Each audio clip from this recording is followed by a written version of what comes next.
duas vezes, exatamente para tirar ele do ambiente que estava sendo um ambiente ruim para ela lá, né? Vamos continuar? Posso continuar? Bora! Toda liderança enfrenta limites. Gandhi enfrentou leis que eram injustas. Churchill enfrentou ameaças existenciais. Ele enfrentou a possibilidade do fim do país dele, né? Ambos tiveram que decidir entre obedecer, negociar ou resistir. Então, todo momento você vai estar lidando dentro desses limites aqui. Você vai ter que fazer alguma escolha a partir dessa constatação, né? E o conflito com eles lá não era só militar. Era também um conflito jurídico, institucional e narrativo. Quem define o que pode ser dito?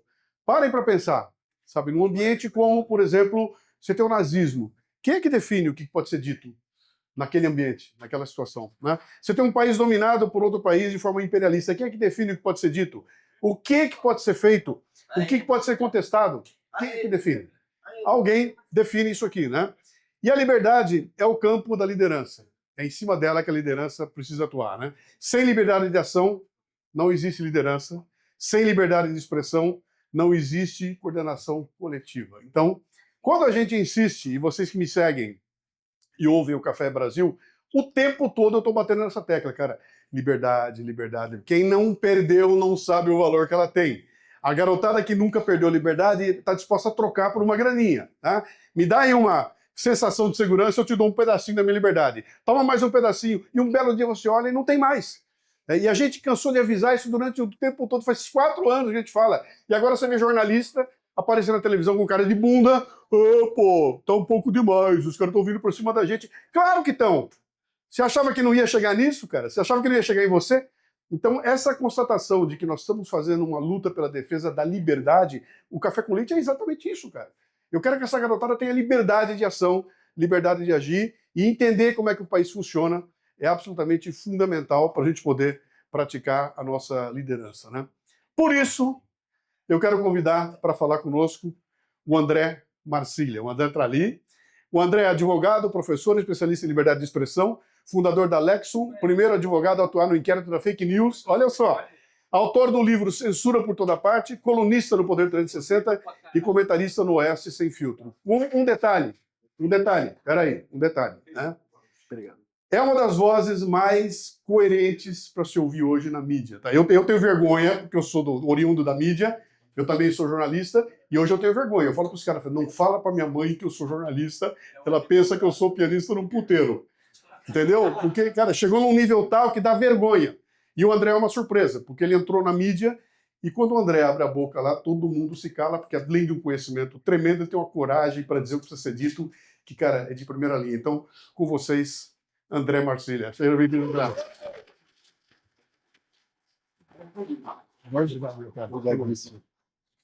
André, eu te amo antes de te conhecer. André! Tudo bem? Tudo bem? Bom, boa tarde, boa tarde.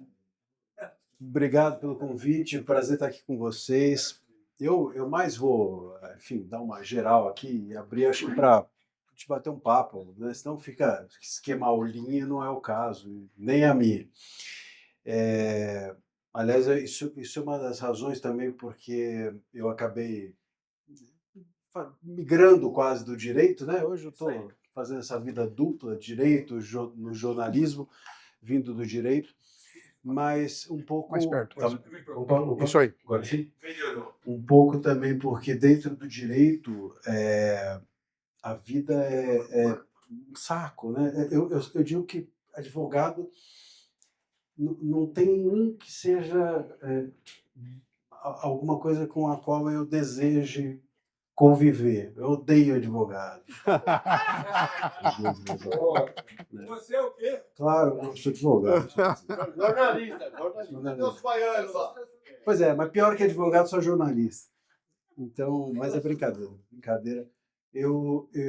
O fato é que a gente tem, né, dentro do direito e mesmo dentro do jornalismo, essas estruturas muito rígidas, um corporativismo, isso muito do direito, que explica um pouco porque A OAB, inclusive, demorou 7 anos para descobrir que tinha um inquérito ilegal dentro do país. Nessa semana, eles parece que acordaram do seu coma profundo e descobriram a existência de um inquérito que existia 7 anos nesse país.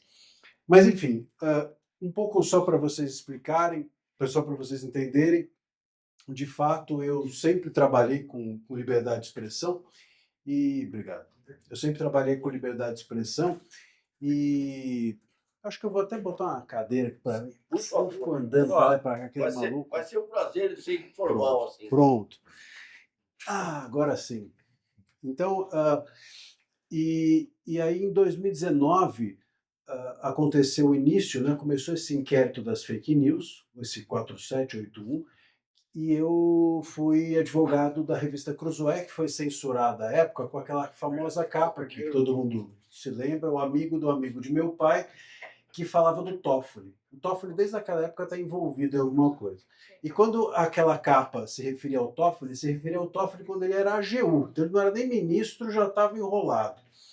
Porque o Marcelo Odebrecht, à época, quando a Lava Jato avançava, ele tinha dito que o Toffoli era o amigo do amigo, outro amigo, era o Lula, do meu pai, pai do Marcelo Odebrecht, o Emílio Odebrecht. Então o Toffoli era amigo do Lula, que era amigo do pai do Marcelo Odebrecht. E aí eles disseram que aquilo era uma fake news. O próprio Toffoli disse que era uma fake news, disse para o Moraes, abriram um inquérito, e com a abertura desse inquérito eu passei a atuar para a revista e me tornei o primeiro advogado dos inquéritos das fake news, de uma fake news que não era fake news. Então o inquérito das fake news começa com uma fake news que não era fake news.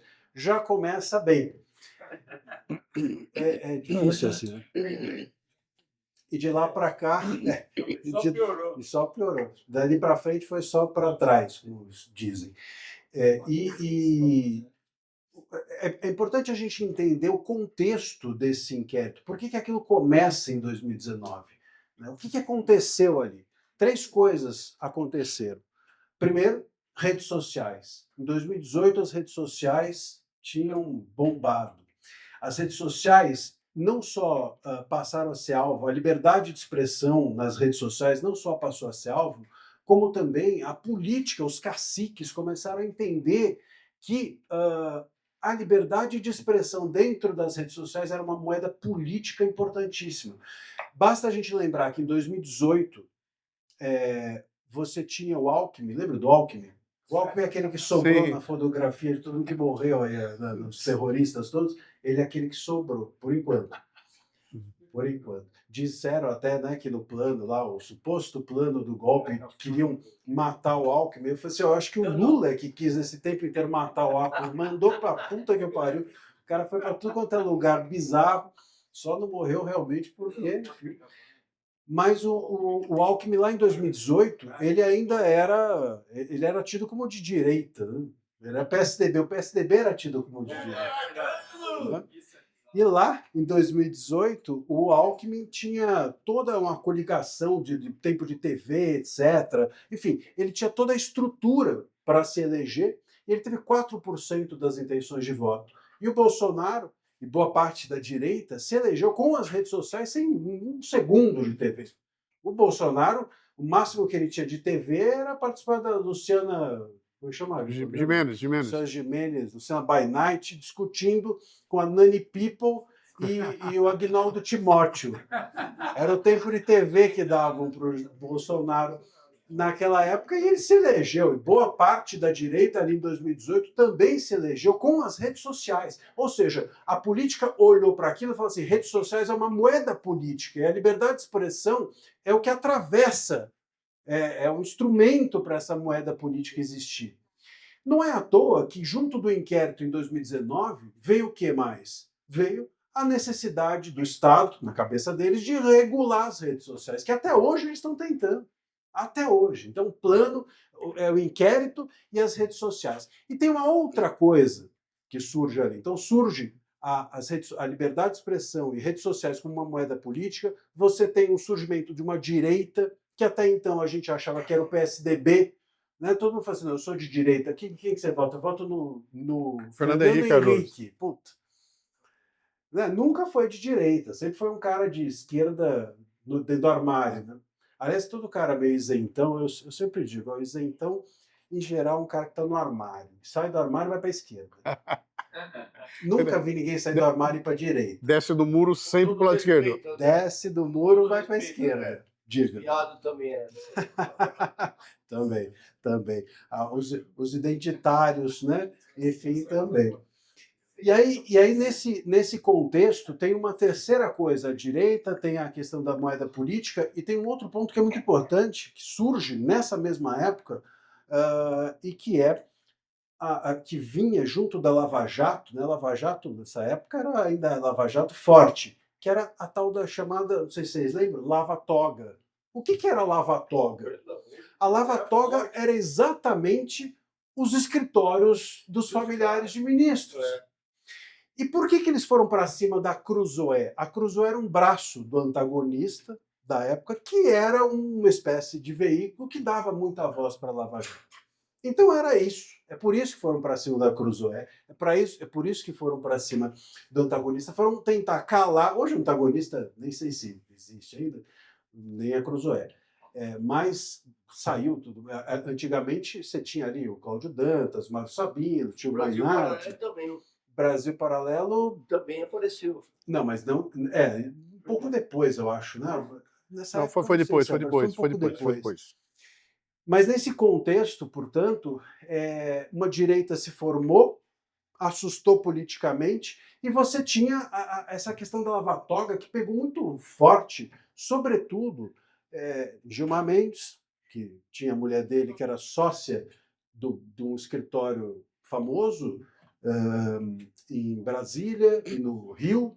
Você tinha o Toffoli, que a mulher dele também era sócia até do advogado Vorcar, e você tinha o Moraes já enfiado nessa história toda.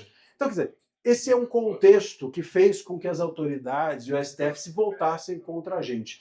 A liberdade de expressão, portanto, é um braço disso. A liberdade de expressão é um instrumento disso. Ela não é o alvo. Quando a gente fala assim, é importante a gente entender isso, porque quando a gente fala assim, olha, o Estado está contra a liberdade de expressão.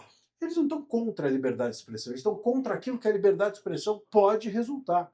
Né? A liberdade de expressão, se ela tem capacidade de atingir a política, se ela tem capacidade de mudar o Estado, etc., bom, aí ela passa a ser um perigo. Ela em si não é a questão, mas sim para que ela pode ser usada. A gente precisa entender, então, por que a liberdade de expressão é importante para a gente. Esse me parece ser um ponto essencial que muitas vezes a gente não entende. Então, os caras olham a liberdade de expressão e pensam assim, pô, esse troço é importante que eu regule porque isso vai me trazer um prejuízo político, é importante que eu regule porque isso vai atrapalhar a minha vida, porque os caras vão chegar através das redes sociais, da liberdade delas, a um controle, eu preciso controlar a mídia de um jeito que eu controlava, por exemplo, eles controlam a Globo, etc., com grana, mas eu não consigo controlar esses veículos independentes que começam a surgir a partir de 2018 nas redes sociais. Então, como é que eu faço? Controlo com censura. Eles estão pensando em como evitar que o esquemão deles seja revelado. Agora, a liberdade de expressão, portanto, é uma forma de conter isso.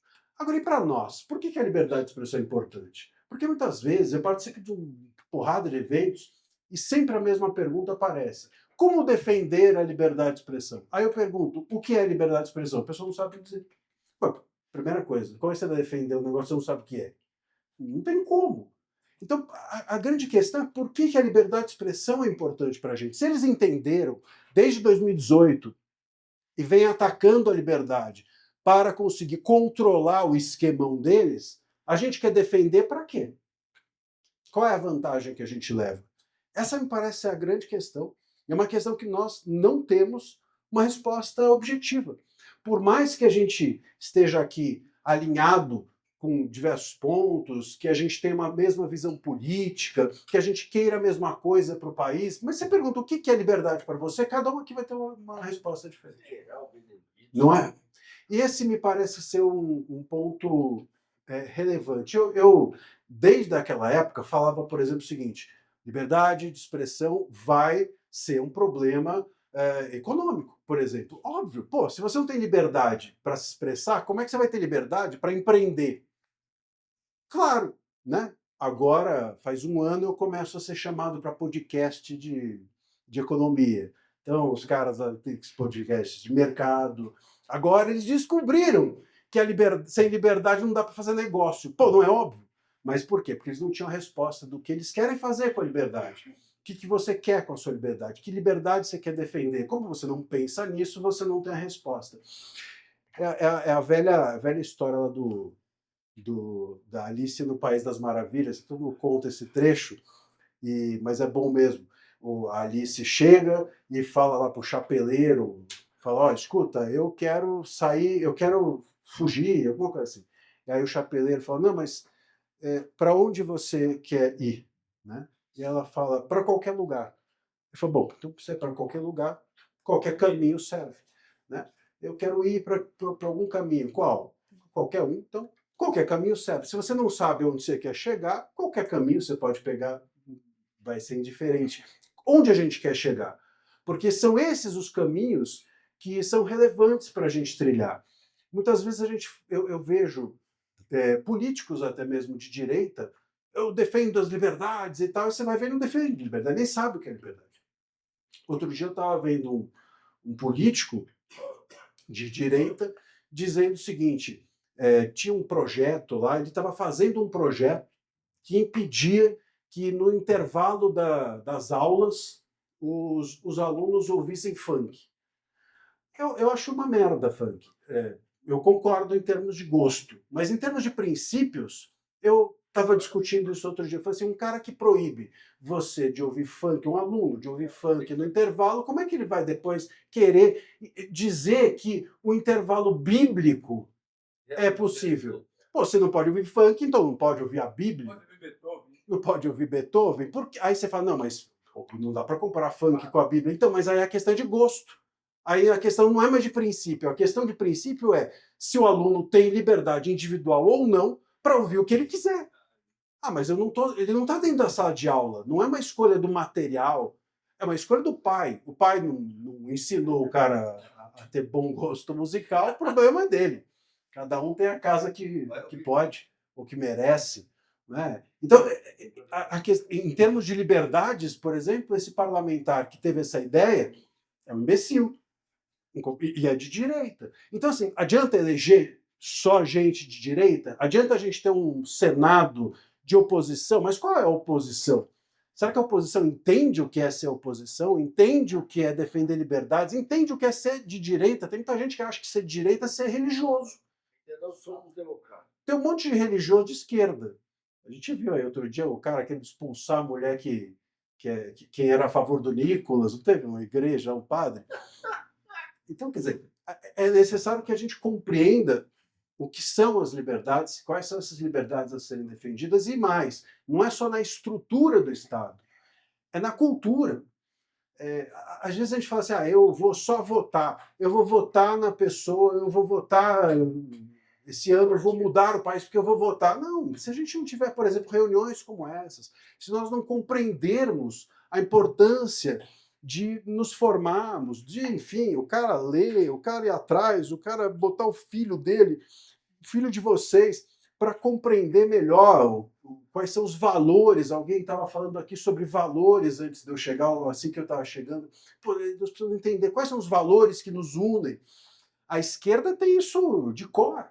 Eles se unem. O cara é transexual, o outro é contra transexual, o outro não sei o quê, mas eles se unem em torno de alguns valores que são os dele, acabou.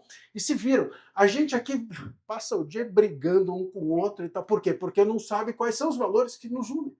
Se nós não sabemos isso, bom, enfim, a gente vai passar sempre um apuro danado, e não é só na hora de votar, é na hora de nos reunirmos, de buscarmos algo em comum, de escolhermos quais projetos nós vamos apoiar. Estava vendo que vocês falarem disso agora há pouco, o que é importante ou não para o país, e assim por diante. Então essa questão da liberdade precisa nos incomodar. Precisa nos incomodar. Essa precisa ser uma questão. Nós precisamos sair do conforto de achar que, não, eu defendo liberdades. Não, mas quais liberdades? O que é liberdade? Que tipo de liberdade se defende? Por que você defende? Onde você quer chegar com isso? É esse o incômodo que precisa ter. Eu me recordo que uma vez, essa é uma anedota, né, que eles chegaram pro um cara que tinha uma barba muito longa, aqueles velhos com barba muito grande, e até o umbigo. E aí alguém chegou pro senhor e falou: escuta, você quando vai dormir, coloca a barba por cima do cobertor ou por baixo? Nunca mais o cara conseguiu dormir. Ela falou: porra, nunca pensei nisso. Então a gente precisa parar e deixar de fazer as coisas no automático e pensar que liberdades nos movem. Quais são as liberdades que nos importam? Né? O que nos faz estar aqui? Quais são as liberdades que, enfim, faz com que vocês estejam hoje todos reunidos aqui, ouvindo essa ou aquela palestra, escolhendo esse ou aquele tema, investindo nesse ou naquele projeto. Eu acho que esse ponto que está na estrutura do Estado, que é você eleger as pessoas certas, sabendo, não porque a pessoa é legal, não porque eu me identifico com o político, mas porque eu me identifico com as ideias do político. Então tem a questão da estrutura, mas tem a questão da cultura, de nós lermos e nos unirmos e nos reunirmos em todos os temas que nos importam. Eu não tenho a resposta de qual é a melhor liberdade para vocês, né? Ou quais são as liberdades adequadas para vocês defenderem. Mas eu deixo aqui, e eu acho que esse é o ponto, a provocação de que isso é importante, de que nós precisamos fazer o exercício de nos provocarmos, de compreendermos ou buscarmos compreender quais são as liberdades relevantes. Sobretudo, acho que essa não tem jeito, a de expressão. Se nós não compreendemos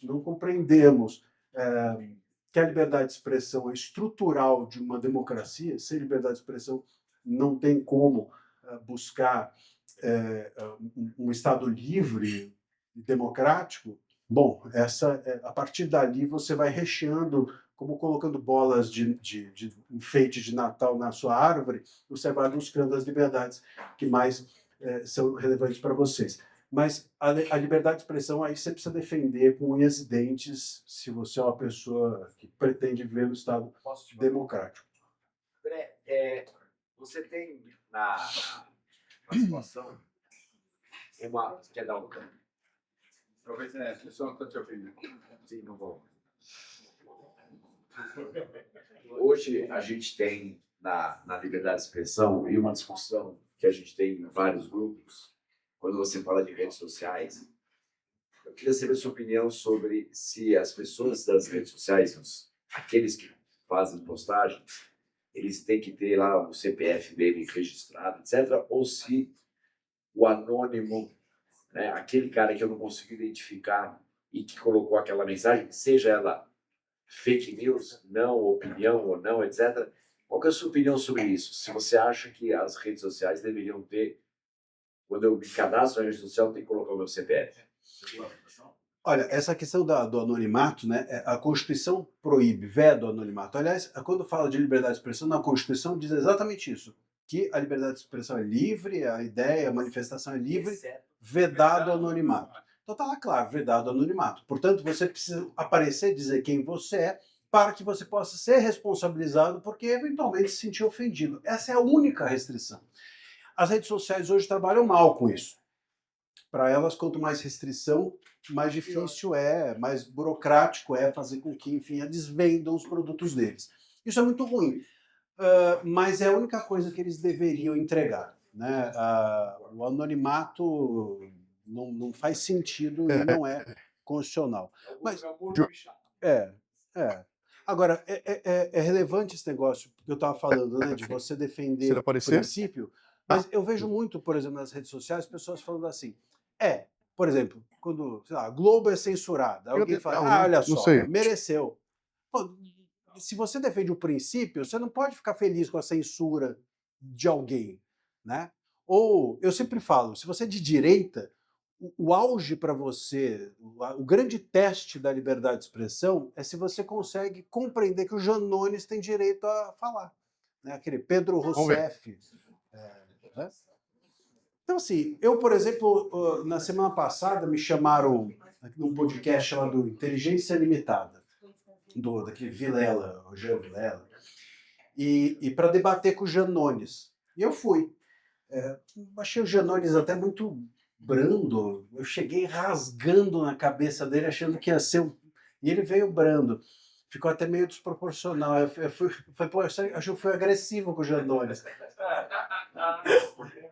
Mas, surreal. Mas, de qualquer forma, muitas pessoas falaram para mim, você nem deveria debater com o Janones. Eu falei, pô, como é que eu não vou debater com o Janones? Eu vou debater com qualquer um. Com qualquer um. Eu acho que debate é que nem adolescente na balada. Você não faz muita escolha, você vai curtir a vida, entendeu? Pegou. Um dia você se torna talvez mais seletivo em alguns outros ambientes, mas o debate não. Mas demora, hein? Demora. O debate tem que ser isso, esse exercício mesmo de você debater com o que é mais esquisito ou diferente de você. É isso que é a democracia. É isso. Marcília, posso fazer uma pergunta? Pois não. Assim, não vou fazer uma pergunta, é uma opinião. Eu dei a sua opinião, sem compromisso nenhum com a resposta que você vai dar. É só opinião. Diga lá. Beleza. Todo mundo está vendo a confusão que está acontecendo aí com o INSS, Toffoli, Moraes. Todo mundo entendeu o que eu estou falando, não precisa entender detalhes.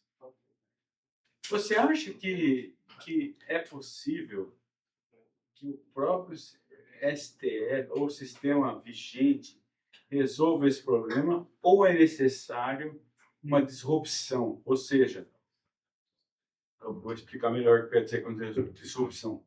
Não adianta votar nada nesse ano, porque qualquer impeachment de ministros do STF vai ser indicado pelo Lula. Então é o seguinte, é só a partir do ano que vem que a gente pode resolver esse problema. Como... É só opinião, tá? Não vou te colocar numa posição difícil. Qual é a sua opinião? O que vai acontecer? Vírgula, PQP. Qual é o seu nome? Desculpa. Plínio. Plínio, é o seguinte, olha, sobre esse negócio de impeachment, a minha visão é a seguinte, eu acho que a gente precisa ser que nem cachorro com fome. Sabe cachorro com fome? Ele não sabe se no dia seguinte vai ter comida, e aí ele come tudo que aparece na frente. E é isso. Mas o ano que vem vai ser melhor o ano que vem o impeachment, porque se tiver o impeachment esse ano, vai entrar o Pacheco. Mas ano que vem, quem garante que vai ter o impeachment? Então, se pintar uma chance de impeachment agora, vai pra frente.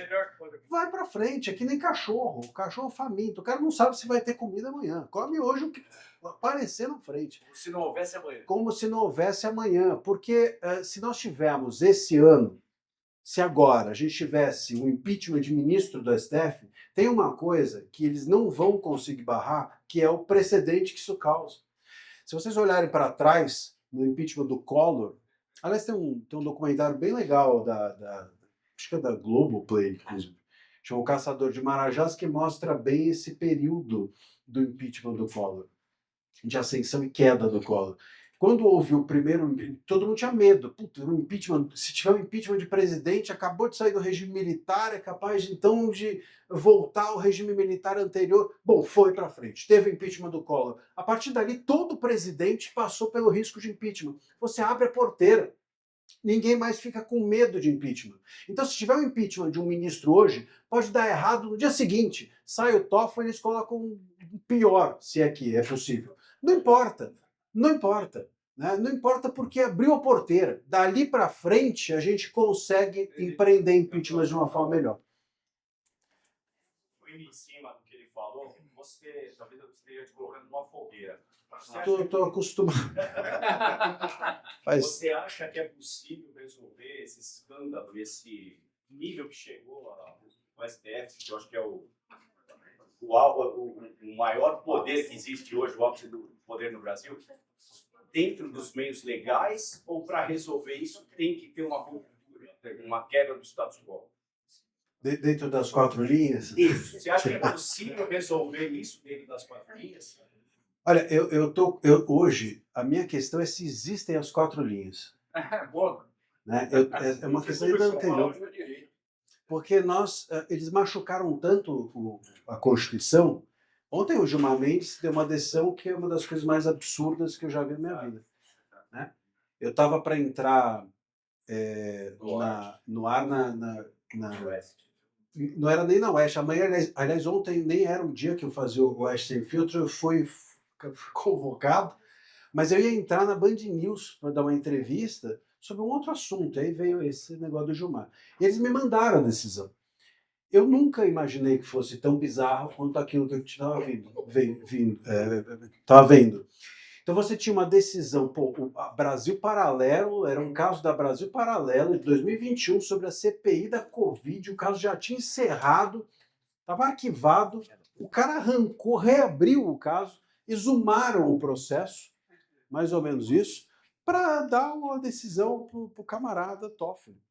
Foi simples assim, um golpe. Isso é um golpe. Isso é um golpe, claro.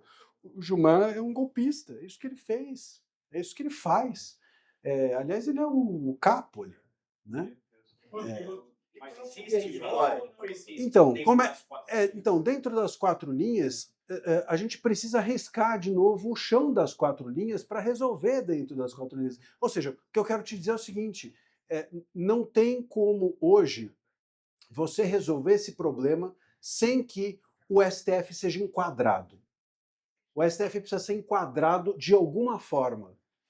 Que forma? Bom, impeachment de ministro é uma das formas. Quem pode enquadrar? Quem pode enquadrar é o Congresso. Quem pode enquadrar, se você tiver... Qual é o cenário ideal? Você tem um executivo de oposição, ou seja, um governo, um presidente corajoso e com força, e um Congresso com uma maioria de direita disposta a enfrentar esse problema. Os dois se juntam, fazem um 2-1 e falam, meu caro, é o seguinte, você vai voltar para trás aí para a gente riscar de novo o chão, ou a gente vai fazer um inferno aqui dentro. É isso. É um meio termo.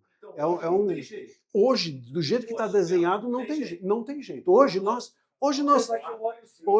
estamos vivendo uma ditadura do STF. As nossas liberdades estão sequestradas e nós estamos nas mãos dos ministros. Outro Senado. Agora, isso daí, por isso que eu comecei falando da questão das liberdades. Isso passa por nós termos parlamentares que entendam isso. Porque não adianta o cara chegar lá e falar assim, peraí, eu sou de oposição. Tá, mas por que você é de oposição? O que é ser de oposição para você? Não, eu sou católico. Porra, não é isso! Você tá entendendo? Ou eu sou de oposição. Por quê? Porque eu não gosto do Lula. Pô, mas nem a mulher dele gosta dele. Até isso não é o suficiente. Então, o que é ser de oposição? Né? Então, um cara que entenda os valores, os princípios, entre lá e tenha coragem. Se nós tivermos um governo federal mais um Congresso que se juntem e coloquem o STF de volta na casinha, e aí a gente risca as 4 linhas de novo e talvez a gente aí consiga... Eu te dou a resposta. Aí dentro das 4 linhas a gente resolve. Hoje não dá. Do jeito que configurou-se, não dá porque eles apagaram as 4 linhas e passaram a fazer 4 linhas abstratas dentro da cabeça deles. Não tem como. Hoje é impossível. André,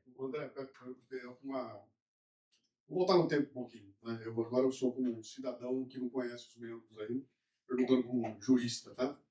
Volta lá atrás, o Bolsonaro indicando a margem, né, para... Como é que era? Chefe-geral da Polícia Federal? Diretor-geral da Polícia. E aí Era o Andrei, né? Não vai... O que teria acontecido se o Bolsonaro falasse vai ser ele sim e está resolvido? Ele vai assumir o cargo. Né? Qual é a mecânica que é colocada em prática para obrigar que seja obedecido ou Moraes ou Bolsonaro? Eu vou te dar uma resposta com fato. A gente teve há um tempo atrás o Renan Calheiros. Você se lembra que ele era presidente de uma casa legislativa do Senado. Teve lá uma ordem do STF para que ele fosse destituído. Chegou o oficial de justiça na porta do Senado, falou, vim entregar aqui uma ordem. O Renan Calheiros falou assim, aqui, meu querido, você não entra aqui, quem manda sou eu. Pode fazer a meia volta e falar lá pro teu patrão que aqui ninguém me tira. Voltou e o que aconteceu? O Renan Calheiros saiu? Porra nenhuma. Então, e o Renan Calheiros, imagina, é o momento do Brasil que a gente tem que fazer um elogio ao Renan Calheiros. Mas, assim, do ponto de vista institucional, o cara sabia colocar-se. O Bolsonaro, ele tinha ali ele pegou uma bomba, as pessoas falam, mas ele já estava na vida pública há 30 anos, mas totalmente diferente, o cara entra presidente, é outro universo.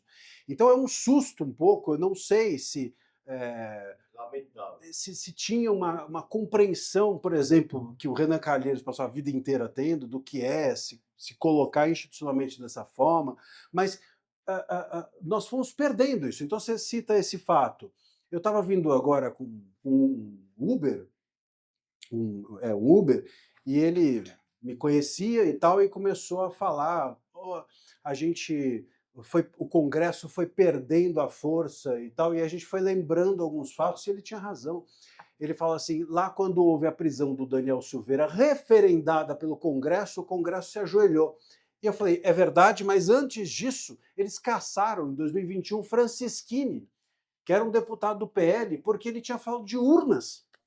Então, em 2021, e deixaram, e foi. E beleza, então teve esse episódio, mas teve esse outro, aí veio o Daniel Silveira, foi preso, porra, porque falou besteira, não interessa, falou. O artigo 53 da Constituição é claro, palavras de parlamentares são invioláveis, civil e criminalmente. Acabou. Invioláveis. Os quaisquer palavras, os caras eles conseguiram interpretar quaisquer palavras de vez em algumas sim, outras não. E invioláveis é de vez em quando. Olha isso. Como é que a gente joga dentro das 4 linhas? Se as 4 linhas são essas, os caras pervertem. Os caras que eu digo, os ministros. Então, o problema é esse. O Congresso foi se submetendo, o STF foi ganhando força, ganhando espaço, avançando com seus tentáculos para todos os lados. Hoje o STF tem, por exemplo, o Gonê no bolso. Hoje o STF tem o Alcolumbre e o Mota no bolso. Os tentáculos foram avançando. Eles conseguiram submeter o Congresso e ainda fizeram os presidentes das casas legislativas. O Mota foi para aquele jantar, que vocês se lembram, e voltou jantado. Voltou jantado. Os caras jantaram o Mota. Por causa do pai do Mota e tal, enfim. Então, assim, nesse contexto, é inviável as 4 linhas, e dentro desse contexto, nós não temos como resolver, senão realmente tendo parlamentares com capacidade de compreender como que questões como essas devem ser resolvidas. Se vem alguém aqui me dá uma ordem legal, pô, eu sou presidente do Senado, cara, vai falar com a tua turma, manda eles te catar, manda o ministro vira as coisas e fala, manda eles se... Não é? Fala isso, né? Opa. André.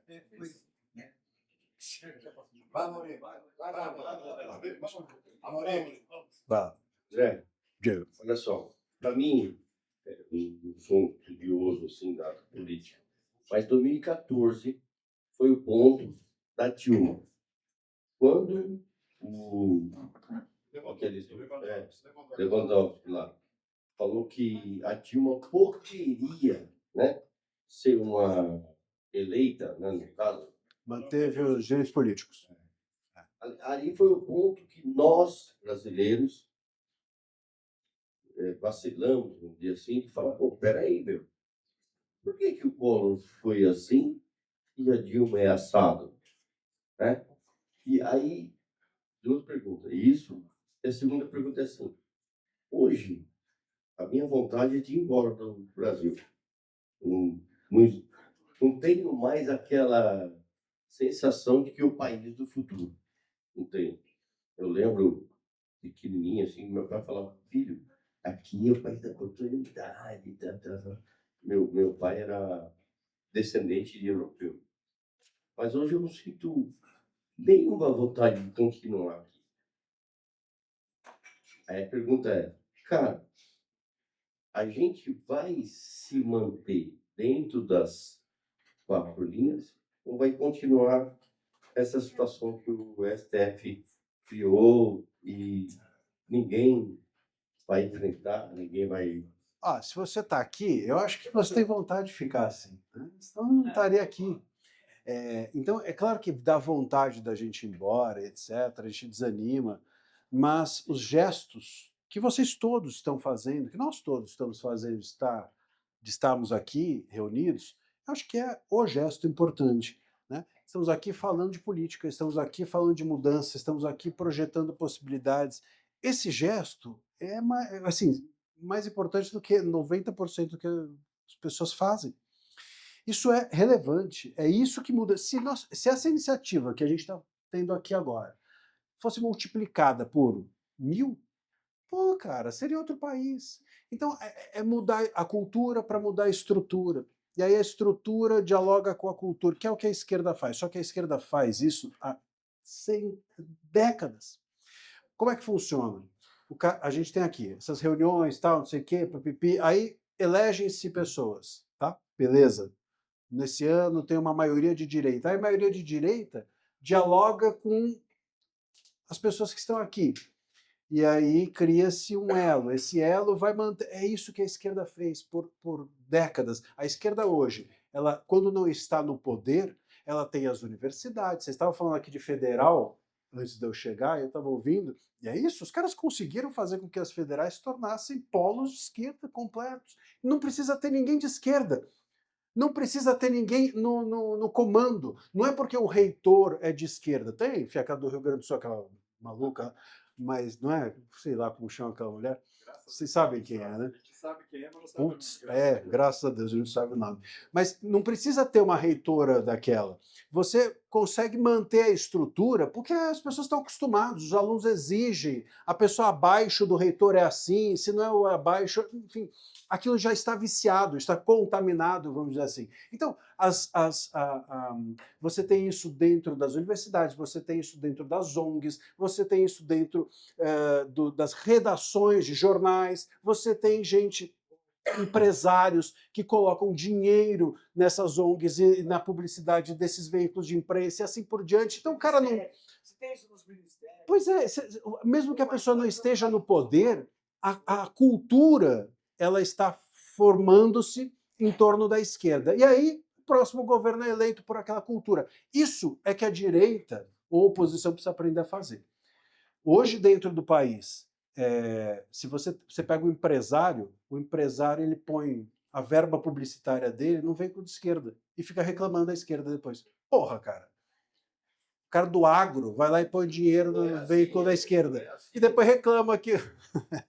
Você entendeu? Então tem um problema da gente entender como construir um país para o futuro. Se você quiser hoje mudar, não, eu quero que o país mude hoje. Não vai mudar hoje. É um projeto para diante, porque a esquerda fez durante décadas algo que a direita não fez. Microfone. André, a gente estava comentando antes o conflito aí entre os poderes, né? E eu trabalho no setor privado e, assim, eu entendo que a gente tem uma renovação das casas, casas dos deputados, dos senadores, de tempos em tempos, né? E do judiciário é diferente. Então, eu entendo que nós temos gerações que vão entrando e nós estávamos, no período da manhã, conversando de lideranças. Eu entendo que a gente tem um conflito de gerações que vai acontecendo. Então, eu entendo que, em teoria, no judiciário, tendemos a ter líderes de gerações mais antigas. Deveria ser. Não acredito aqui, porque no Brasil a gente tem essas concentrações de poderes na política. Frecha mais política. Então, tende a demorar, né? Então, entendo eu que esse vácuo de poder, né, ou seja, entendo que essas casas tendem a ser mais fracas. É natural isso? Você enxerga isso de forma natural? Não sei se eu entendi. Porque, assim, como a gente tem uma troca natural dessas lideranças, a tendência é que seja mais fraco mesmo. O que você quer dizer é o seguinte, que há um fortalecimento do judiciário porque eles ficam mais... Ele é mais perene. Você entende isso ou não? Mais ou menos. Porque se você olhar para o legislativo, não tem troca, né? Eu falei do Renan Calheiros, tem o Renan Calheiros, o pai do Calheiros, o filho do Calheiros, o Calheiros, o irmão do Calheiros. Eu não sei se tem muita troca, eles passam muito bastão. Hoje em dia tem esse problema dentro do legislativo. Um parlamentar hoje ele tem as tais emendas parlamentares, tem 55 milhões de reais para ele distribuir em um ano para quem ele quiser, fora todo o resto. Então, ele consegue. Ele vai lá, coloca um pouco aqui, um pouco ali, ele ganha voto de onde ele quiser. Hoje, da maneira que é feito, um parlamentar que se elege, é muito difícil que ele saia. Muito difícil que ele não se reeleja. Tem que ser muito incompetente. Porque tem muita grana na mão dele, ele tem a máquina. Então, por isso que eles ficam. E aí eu não sei se essa questão do voto renovar, eu não sei se é uma ilusão ou se é uma verdade. Né? Precisam se articular. Cria amarras. Sim. Essas amarras nem sempre são claras. Não é tão fácil ficar quanto no judiciário. Mas, agora, eu sou favorável a nós termos uma alteração também, mandato, portanto, para o judiciário, para ministros do STF, sobretudo.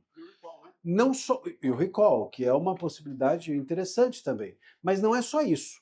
Porque qual o problema? O problema é se hoje a gente tiver, vai lá, hoje eu tenho mandato para ministro do STF de 8 anos, que nem tem uma proposta, tem algumas propostas nesse sentido. Então, 8 anos para ministro do STF, mandato. Beleza. Como é que é feito? O Lula nomeia. E a sabatina é feita do jeito que a gente sabe que é feita. Os votos são comprados, trocados, né? Não tem sabatina. Quando a sabatina começa, já está decidido. Então, se você tiver uma mandato do jeito que é feito, mandato significa que você está entregando mais poder para quem nomeia. Quem vai achar lindo isso é o Lula.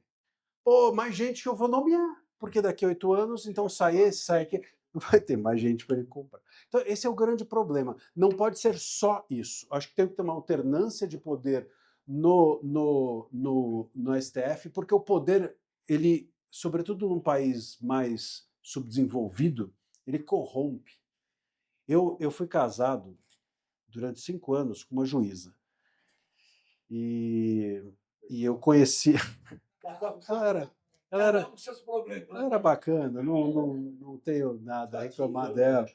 Mas eu convivi muito com o ambiente nessa época, muito fortemente, e eles têm absoluta certeza de que eles são gênios. Gênios. Geniais. Gênios. Se eles saíssem.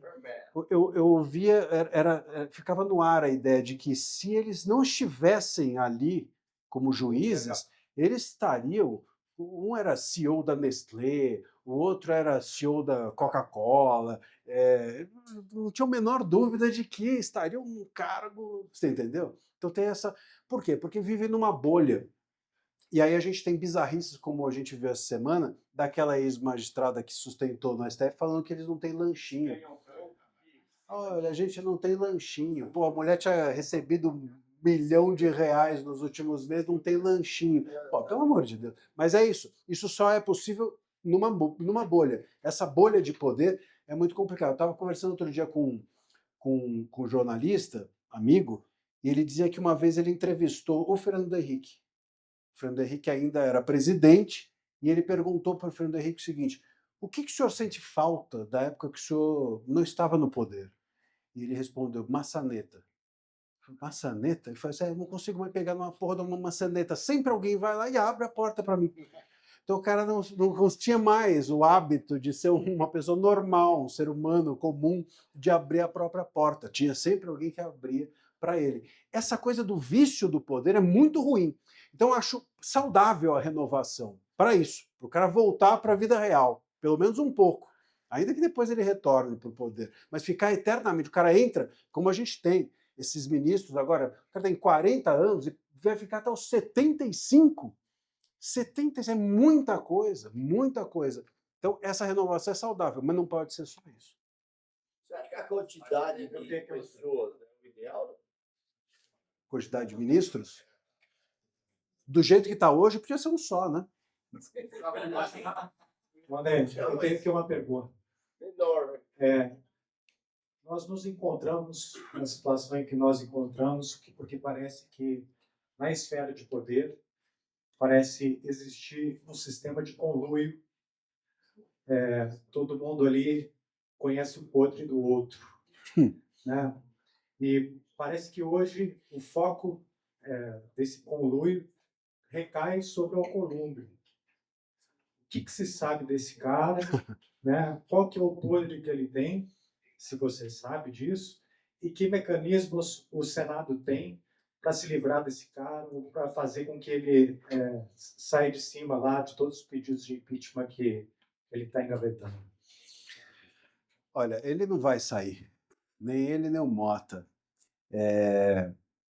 O Mota, eu já ouvi, o Alcolumbre não, mas o Mota eu já ouvi de bastidor que a questão dele é o pai, né? O pai do Mota tem os seus problemas, e aí nesse jantar eles deram um toquezinho, falaram assim, você gosta do seu pai, né? Cuida dele, né? A gente tem aqui os processos que podem prejudicá-lo e tal. E aí ele voltou meio pálido para casa, e decidido a defender os ministros. Mas esse em geral, é a forma como o rabo preso. Só que aí que tá. Hoje em dia, o rabo preso pode ter o rabo solto, no bom sentido, pode ter o rabo solto e ainda assim ser um problema. Por quê? Porque nós criamos crimes inexistentes dentro do país. Você tem, por exemplo, o Nicolas tendo sido investigado porque chamou Lula de ladrão. Você tem o Van Hatten também investigado, o Cabo Gilberto, enfim, esses parlamentares todos foram investigados, processados, porque falaram. A gente tem o Daniel Silveira, que foi preso por falar, mesmo, como eu mencionei, tendo esse artigo 53. Essas pessoas, por exemplo, diversas pessoas processadas por fake news. Mas o que é fake news? Não existe fake news na nossa legislação.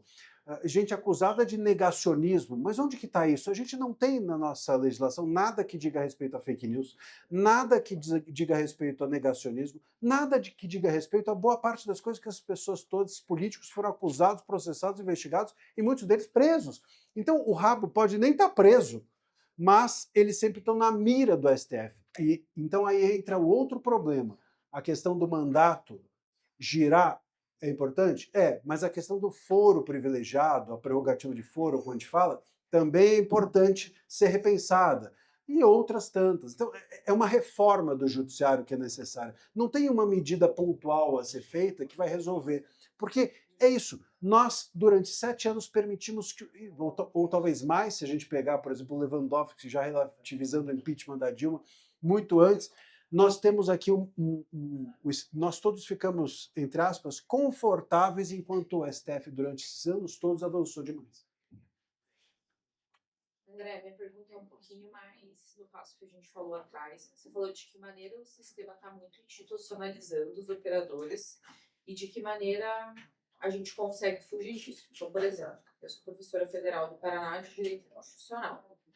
E a gente tem um direcional da Federal do Paraná de que os professores de direito não podem se manifestar ou, no meu caso, né, da Constituição, se ensinar a Constituição com viés de direita. E a gente sofre punições, e fica na geladeira e tal. E a minha pergunta é, de que maneira a gente, operador ou do direito ou do sistema social, a gente consegue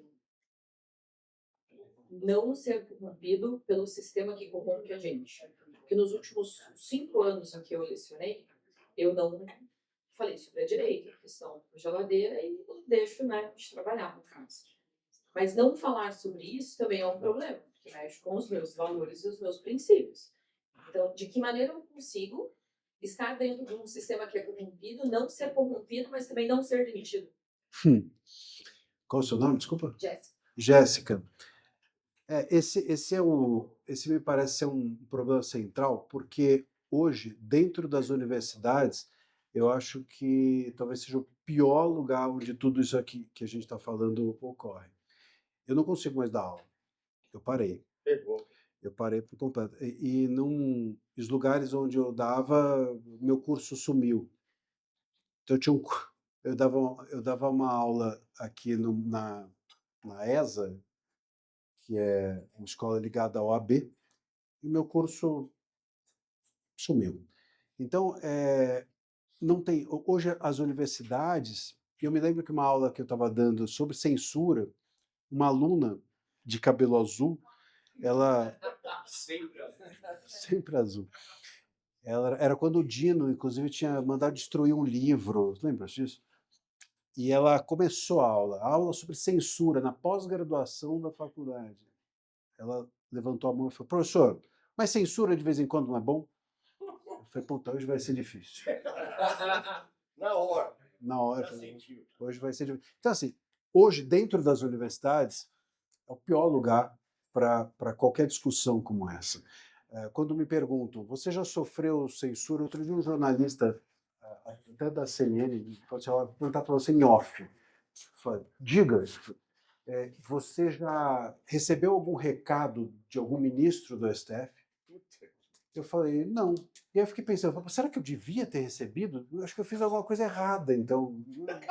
Será que o que eu devia fazer para receber o recado? Será que alguém não me entregou o recado? Vai que não chegou, né?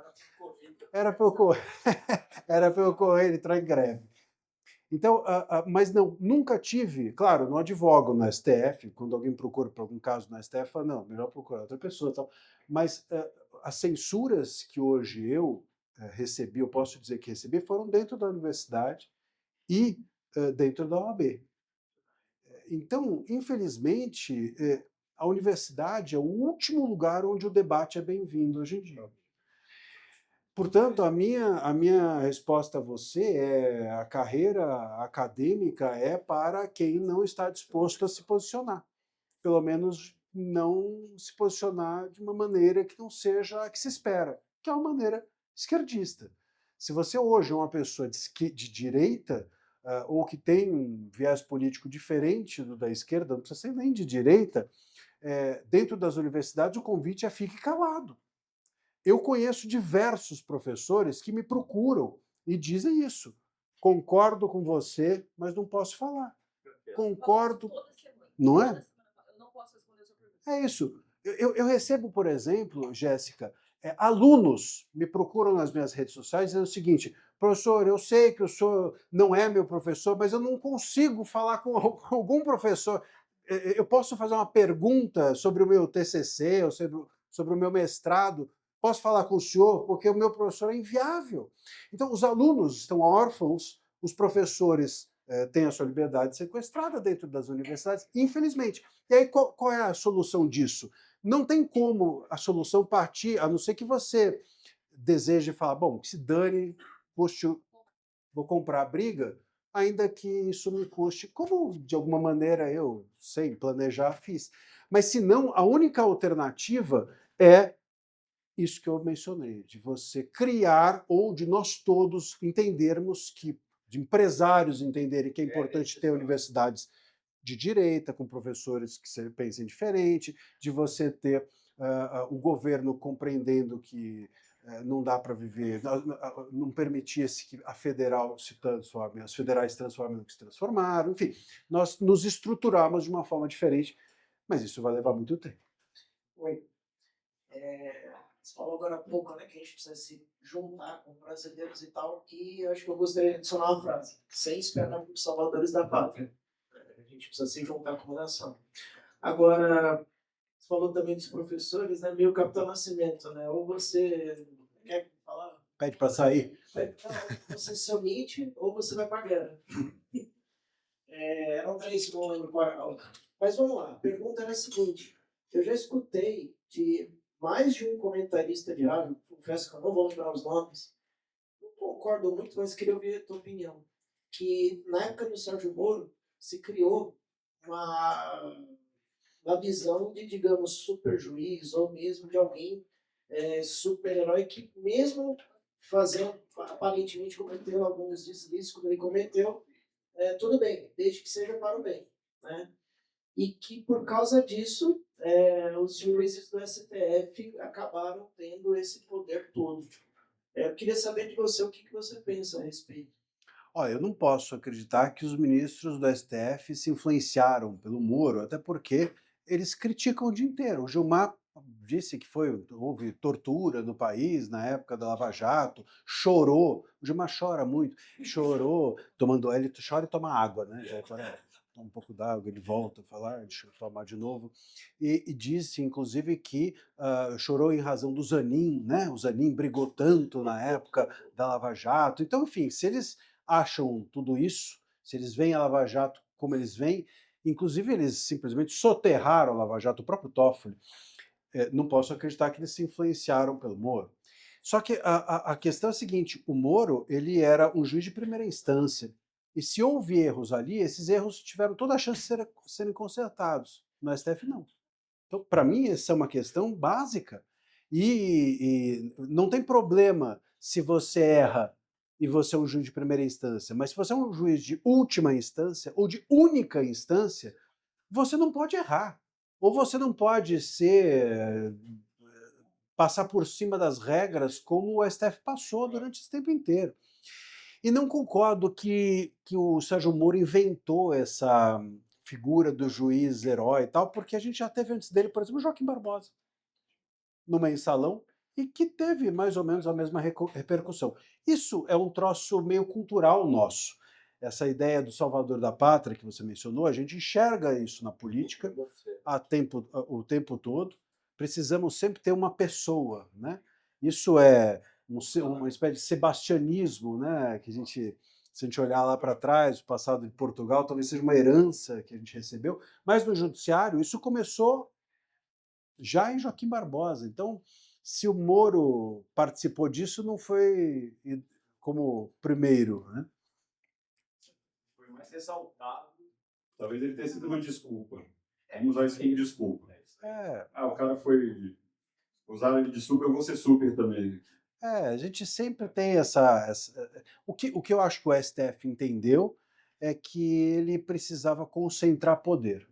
E talvez eles tenham observado que a concentração do poder do Sérgio Moro na 13ª Vara de Curitiba foi relevante para a efetividade da Lava Jato. Isso pode ter sido percebido. E aí eles falaram assim, opa, faltou só a gente ser também a única instância, né? Se a Lava Jato...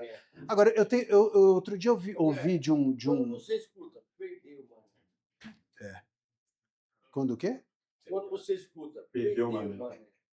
Que tem? Você não se sente mal? Assim? Barroso fala. Sim. O Barroso ele é...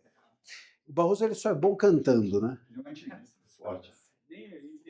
Agora, eu vi outro dia alguém falou um negócio interessante.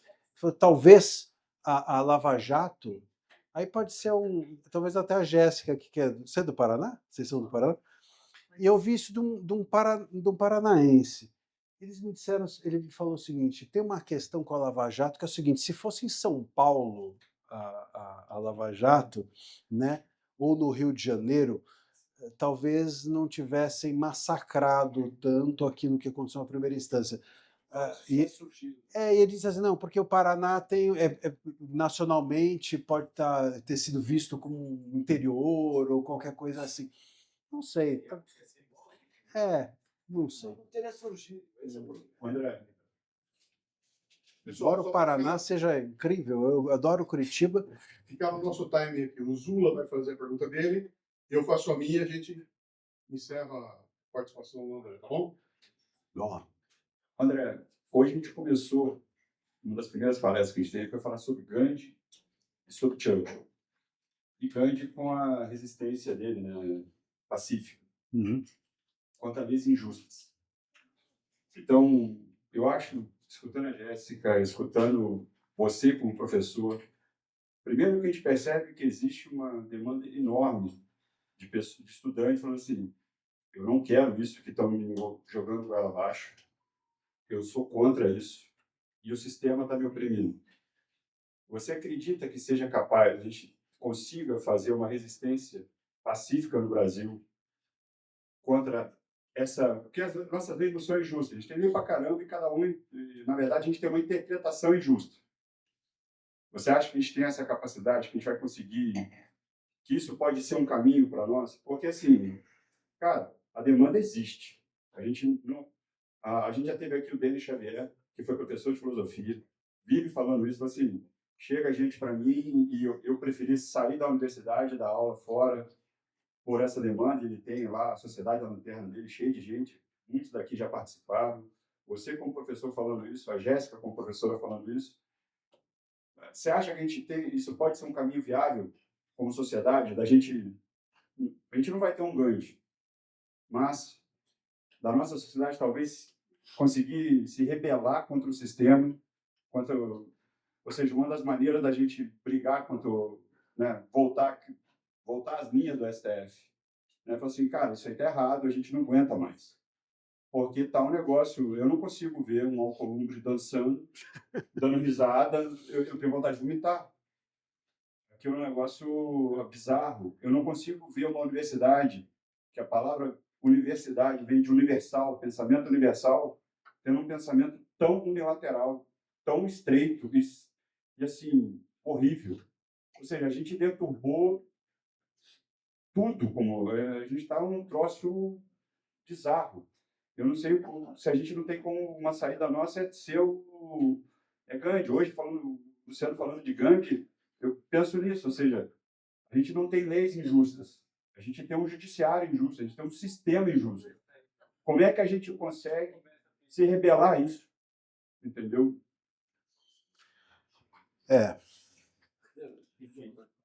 Você sabe que você falou de Gandhi, tem um livro do neto do Gandhi que dizia que o Gandhi tinha muita raiva. Então, ele contava isso, o Gandhi falava muito sobre raiva, né, sobre ódio, essas coisas, e que, inclusive, ele dizia que ele achava importante falar sobre isso porque, no momento em que você deixa de falar, você acaba, talvez, tornando aquilo uma ação e não uma palavra. Ou seja, o Gandhi talvez tenha sido o precursor do discurso de ódio. Né? Enfim, se estivesse vivo aí, talvez o Moraes pudesse encarcerá-lo. E aí, um pouco com isso, eu respondo a tua pergunta sobre o movimento pacífico. O movimento pacífico depende do outro lado entender que esse movimento é pacífico. Isso não é um movimento, o Gandhi não fez um movimento contrário à política, foi um tipo de política. O movimento pacífico dele foi talvez o mais político de todos. Né? Só funcionou porque era contra a Inglaterra. Só funcionou porque era contra a Inglaterra. Naquele momento. Eu tive um professor que até hoje eu acho que é um dos maiores cabeças do direito, que é o Tércio Sampaio Ferraz Júnior, e uma vez numa aula de doutorado, eu não lembro do que era, mas ele falou o seguinte, ele falou que você pegar uma decisão judicial e discuti-la, contrariá-la, é algo que é dentro do sistema. O juiz suporta isso. O que um juiz não suporta é você ignorar a decisão judicial dele. Né? Porque aí você está saindo do sistema. O cara dá a decisão judicial e fala, tá bom. E finge que ela não existe, que é o que a gente estava falando aqui, né? Do Renan Calheiros. Isso o sistema não consegue resolver.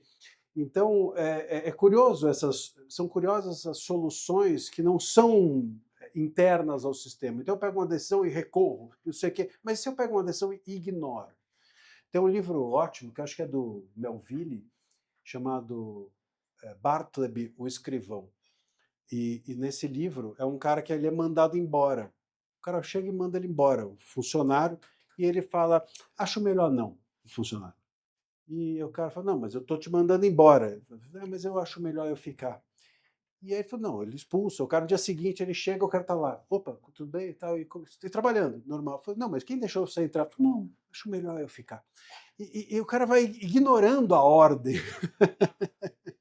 Então, quer dizer, ele foge do sistema de uma maneira, e o livro inteiro isso é angustiante, porque a questão não é que ele está discutindo se é justa ou não a ordem que foi dada, mas que ele simplesmente faz de conta que não existe aquela ordem e a gente entra numa angústia que a gente não tem resposta a isso. Então o pacifismo, vamos dizer, é uma forma de você lidar fora das quatro linhas, né, com uma ordem ou com algo que é ignorando-a. E o sistema não sabe o que fazer com isso. Mas há outros métodos políticos, né, para você lidar com essa questão. Não necessariamente o pacifismo. Eu acho que ali encontrou-se uma forma. Eu acho que nós podemos aqui elaborar outras, e elas serão tão ou até mais corrosivas que essas. Né? E a gente, sabendo o que aconteceu com Gandhi, também entende que as reações virão não de forma pacífica, né? O que também faz parte. Mas a gente precisa encontrar uma forma de reagir a isso. Eu acho que a cultura, como eu falei, a cultura é tão ou mais importante que a estrutura. Não adianta botar só gente lá na estrutura e agora vai. Não vai. Tem que ter um diálogo, estrutura, cultura. Todos nós aqui precisamos criar meios de dialogar com o que queremos, estando ou não as pessoas que a gente deseja no poder. E criar métodos também de resistência que não sejam apenas os jurídicos, judiciais, não sei o quê, e burocráticos, mas outros criativos como essas reações políticas a que você se refere quando você menciona o Gandhi. Tudo isso é muito importante, mas para isso a gente precisa estar reunido, para isso a gente precisa estar empenhado, para isso a gente precisa não querer sair do país, para isso a gente precisa estar numa mesma barca. Mas qual o primeiro passo? A sua percepção? Deixa eu aproveitar então aqui esse gancho aqui, vou fazer a última interferência aqui, né? É mais ou menos como você falou aqui, eu vou te dar mais uma chance aqui para você. Está todo mundo preocupado, nós estamos angustiados, a gente como brasileiro comum, que não tem alto cargo, não tem poder, nós somos só um brasileiro pagando imposto aqui, e está todo mundo muito amedrontado até, né? Isso vira angústia e está todo mundo preocupado, cara. Tem que trabalhar, mas não está legal, está todo mundo ruim. Eu não queria terminar a tua fala com esse quadro, né? Eu queria terminar a tua fala com um quadro, cara, e aí? Tem saída, cara? Dá para sair para algum lugar? O que seria? Quando a gente está discutindo o Brasil, sempre tem nessa hora, aparece alguém falar a educação, precisamos melhorar a educação, que são aqueles movimentos que vai levar um milênio para dar certo, né? Mas de forma mais imediata. Então, em 2013, a gente foi para a rua, fez uma tremenda bagunça, terminou botando a Dilma para fora, e depois a gente desmobilizou, e as próximas tentativas, todas elas foram rotuladas, né?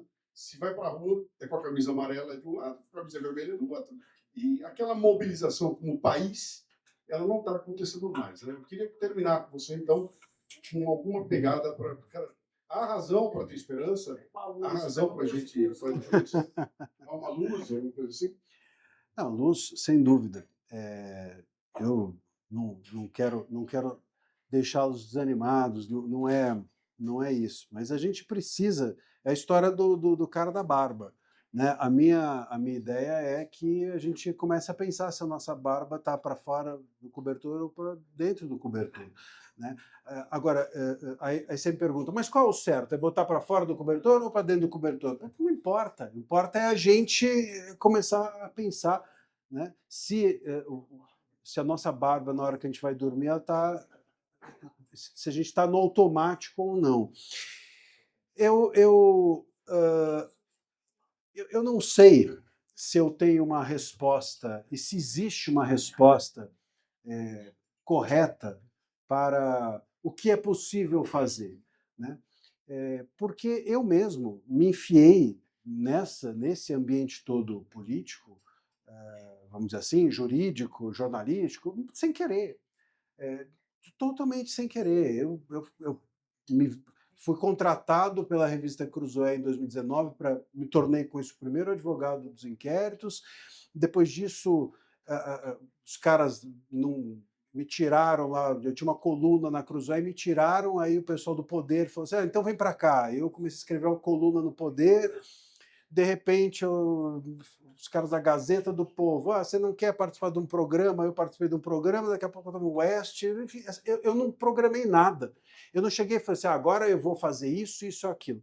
O que eu acho é que a gente precisa, e aí é um pouco em cima do que eu estava falando para a Jéssica, a gente precisa ter clareza dentro do nosso ambiente de se eu estou disposto ou não a pagar o preço por aquilo que eu desejo que aconteça. comigo, não só com o país, comigo. Eu estou disposto ou não? Essa é a questão. Se eu estou disposto, bom, então você vai entrar lá na sua sala de aula e vai dizer o que você pensa. E pronto. E que se dane. Você entende? Eu sou um empresário.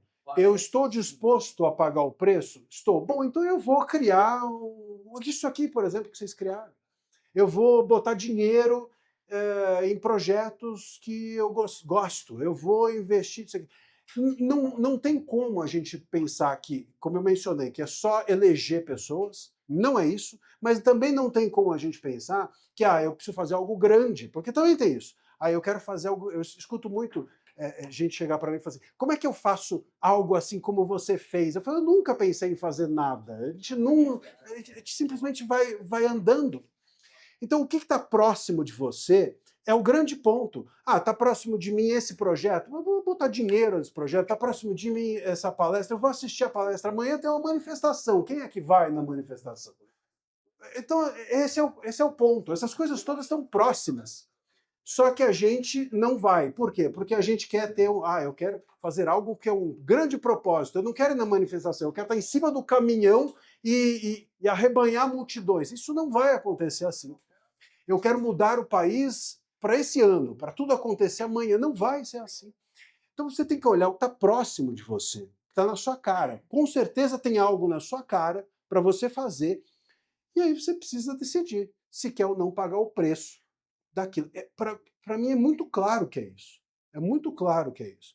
Eu posso aqui dizer para vocês, não, votem correto, criem. Não é isso. Não é isso. Não é assim. Não é assim que a banda toca. As coisas são mais simples e se cada um fizer o que está na sua frente, com absoluta certeza isso movimenta o todo. Maravilha. Pessoal, são 4 horas e 30 minutos.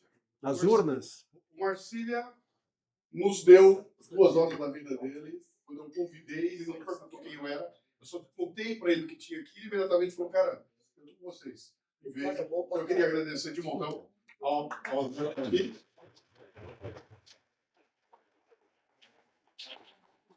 Sigam a rede do André, ouçam o André. Né? Muito obrigado. Comprem o livro, assistam o filme. É verdade. Filme? Que filme? Filme não tem. Filme não tem, mas eu estou tentando a Lei Rouanet, ainda não deu certo. Boa! Mas eu tenho o meu livro que chama Censura por Toda Parte, que conta é um diário de bordo desse início do inquérito das fake news, que me fez o primeiro advogado dos inquéritos. E eu tenho minhas redes, Marcília_André, e o meu canal no YouTube, que eu comecei agora e já está indo muito bem, e que convido todos vocês a participar. Estou Tudo bem, diariamente cara? Obrigado. no Jorge Sem Filtro. Valeu. Segunda a quinta, vocês podem me acompanhar por lá também. Muito obrigado, André. Ei.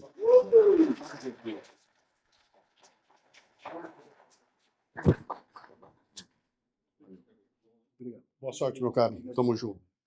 Obrigado, Dé. Valeu, obrigado. Vamos ver.